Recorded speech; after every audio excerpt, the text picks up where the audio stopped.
Bizarre Brain Comics. Yeehaw, partners! This here's the Trigger Kid for Bizarre Brain Comics, and I'm here to tell you tales of the Wild West that never was. Oh yeah, Wild West that never was.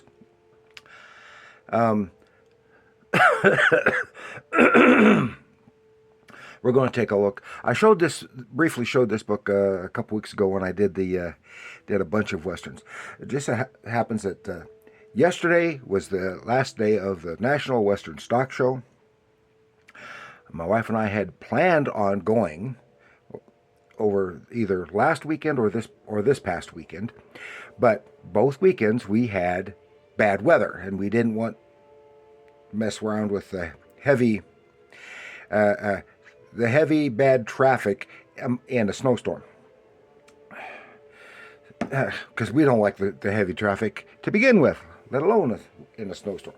So, and I was planning on shooting an episode there.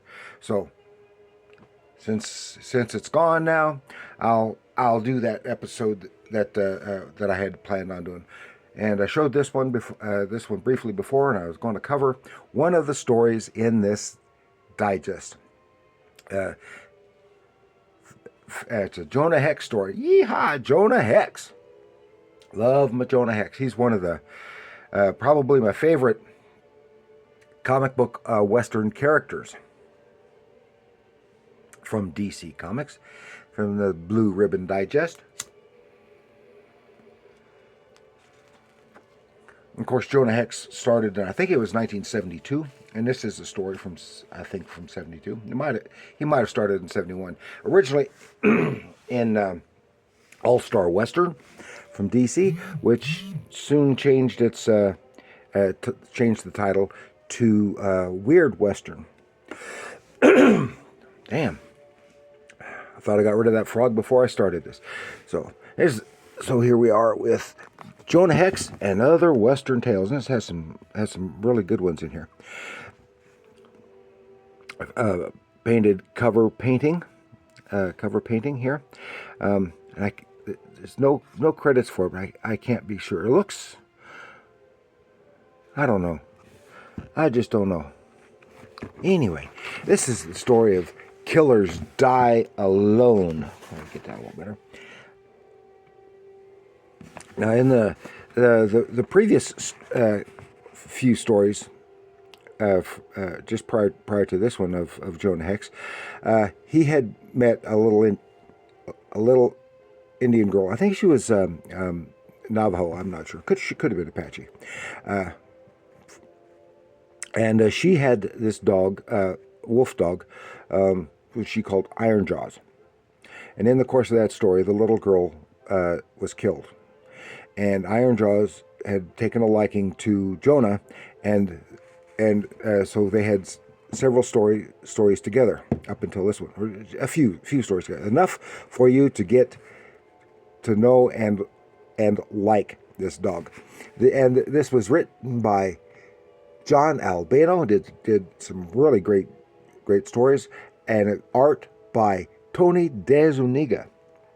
I've talked about several times recently, and as far as I'm concerned, he is the best Jonah Hex artist. That's not to say there haven't been a lot of others since then. Fine artists, but his style just fits this Jonah Hex stuff to a T. So Jonah's he's out on the range and he's made camp for the night. And he's sleeping, and there's Iron Jaws, and he's kind of he's alerted. Oh, there's a rattlesnake approaching, and it's Iron Jaws takes on that rattlesnake. He's fighting and wakes up Jonah. He pulls his gun. Doggone it! He can't get a clear shot at that rattler. Finally, Iron Jaws is victorious and the snake is dead. However, Iron Jaws was bitten by the rattler. Next, we see in the town, in the morning, in the nearest town, at the doctor's office. The doctor's dealing with a patient. Jonah comes busting in with iron jaws in his hands. says, my dog needs looking after. He's bitten by a rattler. Says, I'm a doctor, not a vet. And although in the West, the doctors often cared for farm animals as well, or large animals, because they were the only medical people around, because vets were few and far between. Anyway, so Jonah opens the window and tosses that feller right out the window. He says, now you can take care of my dog. Meanwhile, then the guy who he threw out the window rushes over to the saloon, where there's a gang of outlaws, and he tells them about Jonah Hex. Jonah Hex, because they're outlaws, and Jonah will be after them sooner or later. So they go over, and as Jonah is leaving the doctor's office, they bushwhack him. Whack! Smack him good. Take him out into the desert, tie him up to a tree, and without a shirt, and they're jawing a bit. They wound up smacking him around, and basically dragging him out farther into the desert. Stake him out under the blazing sun, and leave him. So he's there, and he's trying to get free, and then suddenly we see Iron Jaws. Yeah, that old dog Iron Jaws.